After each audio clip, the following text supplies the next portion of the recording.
Hi friends, let us discuss here how to find an oblique asymptote. Oblique means a slant asymptote, something like this. For a graph, a slant asymptote. We earlier discussed about the vertical asymptotes. Whenever the denominator is zero, that gives us a vertical asymptote. Right. We also discussed about horizontal asymptotes. What are horizontal asymptotes? We discussed if it's a rational function. What is a rational function? Ratio of two polynomials. Okay, for a rational function, when a n not equal to 0, bk not equal to 0. What is a in this? And bk not equal to 0. What does that mean? If a n is 0, this function highest power of x is x power n minus 1. A n minus 1, right? A n is not equal to 0 means for this polynomial, the highest power of x is n. Right. Similarly, for this polynomial, the highest power of x is k. That's what that means, right? A not equal to 0 and bk not equal to 0. For example, if 3x square plus 4x plus 5, something like this, then this is like an here.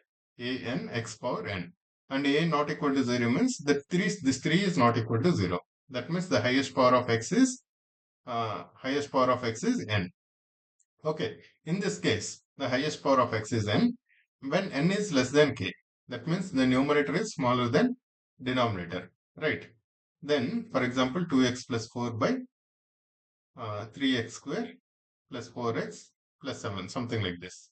Okay, when n is lesser than the denominator, right? Then what is the horizontal asymptote?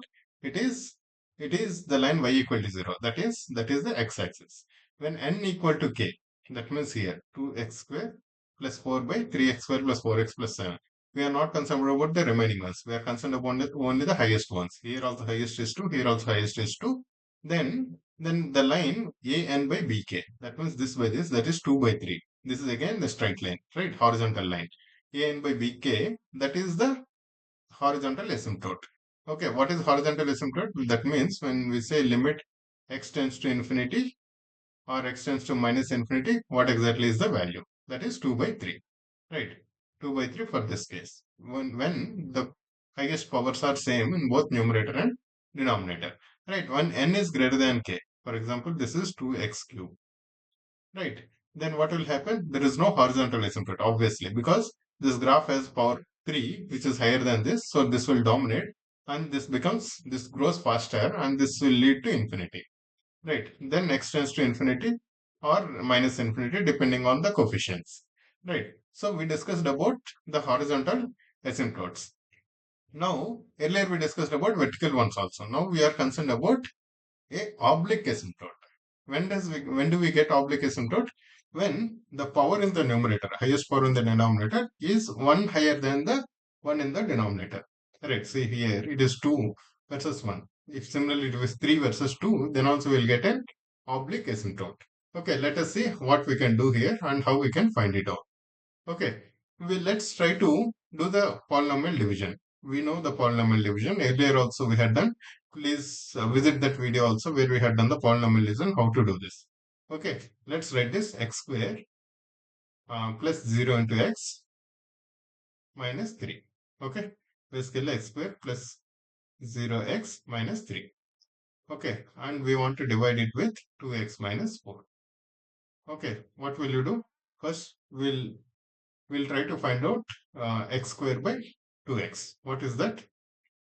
Basically, half into x is half x into 2x is x square. Right. That's what we will do. First, we will take this half x and multiply this 2x minus 4. This becomes x square. Right. Half x into 2x is x square. This 2 and this 2 will get cancelled. Then half x into minus 4. That is minus 2x. Okay. Then we will subtract. This becomes 0. Then 0 minus 2x, this becomes 2x, and we'll take this minus 3. Okay, now what will you do? 2x, how many times it will go here? One time. So plus 1. Then we'll multiply this entire thing. This becomes 2x minus 4. Okay, then again we'll subtract. This will become 0. So minus 3 plus 4, right? This becomes 1. What does that mean? X square, what does that mean? So what we have done roughly 11 by 2 is 5 and 1 remainder. So what we have done, 11 equals to 5 into 2 plus 1, right? So we have divided 11 with 2 and we got the quotient as 5 and 1 is the remainder. Now here in this case what we have done, we have divided x square minus 3 by x minus 2. X square minus 3 is 11, 2x minus 4 is 2. So what we can write it as? We can write it as same, x square minus 3 is equal to 2x minus 4 into half x plus 1 plus what is the remainder? Remainder we have erased, remainder is 1. Right. We have just figured out. Now what does that mean? X square minus 4, x square minus 3 by 2x minus 4. That is our given expression. So basically we are doing 2x minus 4 this side also. This side also 2x minus 4 we are doing. So this and this will get cancelled. We will get half x plus 1 plus 1 by 2x minus 4. Right. Basically what we are saying, 11 by 2 is equal to 5 plus half. This 5 is the coefficient, that is this coefficient, plus remainder by divisor, plus remainder by whatever is the divisor, 2x minus 4. Right.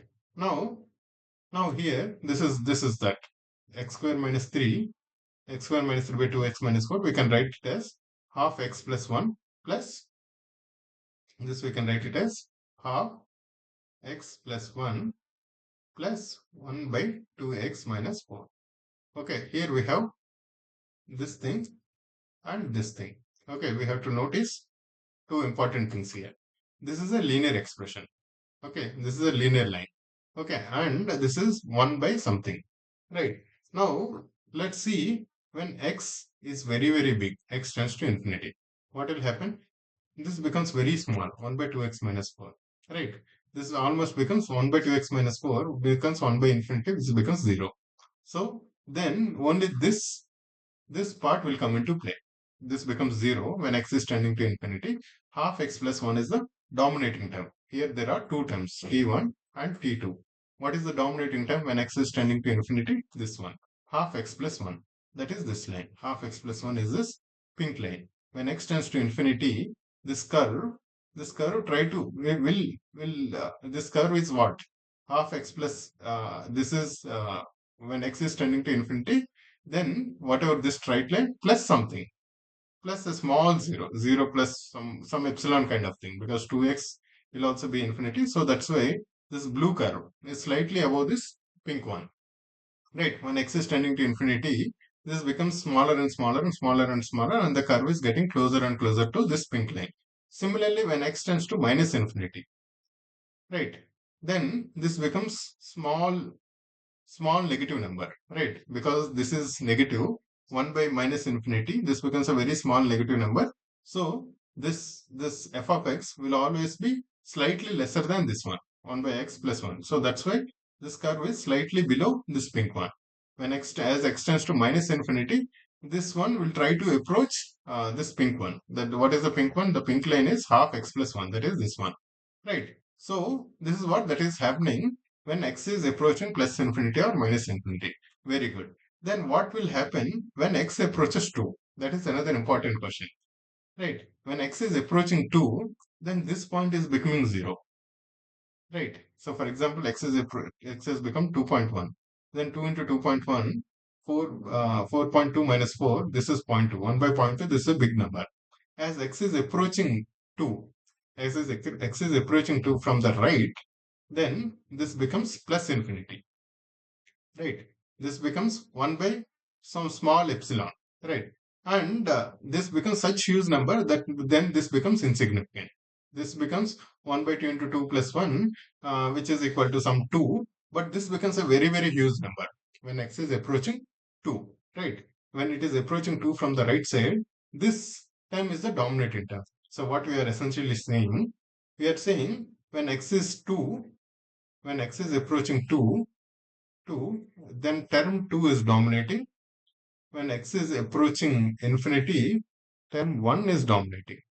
Right, when x is approaching 2, right, if we are approaching from the right hand side, then 2x minus 4 is positive, and but very small number 1 by 0 plus this is infinity plus infinity, and this is insignificant. That's why this line is approaching this vertical asymptote x equal to 2 on the positive side. Please notice, because this is positive. On the other hand, when x is approaching 2 from the negative side, from the other side, from the left side, what will happen? This is something like 2 into 1.9999 minus 4. This is very small number, but a negative number, 0 minus roughly. Then 1 by 0 minus is minus infinity, right? So this is still insignificant. This is still insignificant. So if I are approaching from the left hand side, then this entire f of x will become very negative, right? F of x will become very, very small, right? It becomes minus infinity. So that's why this is uh, this will tend to approach minus infinity. So essentially, this kind of graph, when um, when the highest power of the numerator is of x in the numerator is just 1 above the highest power of x in the denominator, we'll always have a oblique asymptote. In this special case where the numerator is a quadratic equation, that is x square highest power is 2 and the lowest power is in the denominator highest power is 1, we get a graph like this. In all these cases where ax square plus bx plus c by some dx plus e, in these cases you will get some horizontal asymptote and a vertical asymptote, and you will get graph something like this. Okay, this graph, these two lines can be anything. Horizontal asymptote can be like this, vertical will always be like this. So you can get a graph like this and like this, or you can get a graph like this and like this, whatever. Okay, guys. Okay, hope you like this. This is the thing about oblique asymptote. Okay. Yes, now that we understood about horizontal, vertical, and oblique asymptotes, let us understand few questions here. Okay, f of x and g of x are polynomials in x. Okay, right. Now, limit x tends to infinity, f of x by g of x is equal to 2. What does that mean? Y equals to 2. That means it's a horizontal asymptote. We have discussed about horizontal asymptotes, right? Then, when both the terms are equal, both the highest powers are equal, then we'll get a horizontal asymptote, right? Obviously, when both the powers are equal, there is only one horizontal asymptote, and when x tends to infinity and or when x tends to infinity or minus infinity, then y equal to 2 is the horizontal asymptote, right? That's what we have discussed. Is the horizontal asymptote for the graph of f of x when both are equal. Okay, so x tends to infinity also, it's the same thing. X tends to minus infinity also, it's the same thing. Okay, now f of x and g of x are polynomials. Again, can the graph of f of x by g of x have an asymptote if g of x is number 0? If g of x is 0, that means denominator is 0, then we'll get a vertical asymptote, right? But that doesn't stop us from getting horizontal asymptote or oblique asymptote. Right. When do we get horizontal asymptote? Like this. When n is less than k, right, we'll get a horizontal asymptote, that is x-axis, and when n equal to k, that is the ratio of these coefficients. What are n and k? The highest powers of these polynomials. Okay. So can it have an asymptote? Yes. We can have oblique. We can have horizontal also. How many horizontal asymptotes can the graph of a given rational function have? See, please note, here it's a rational function.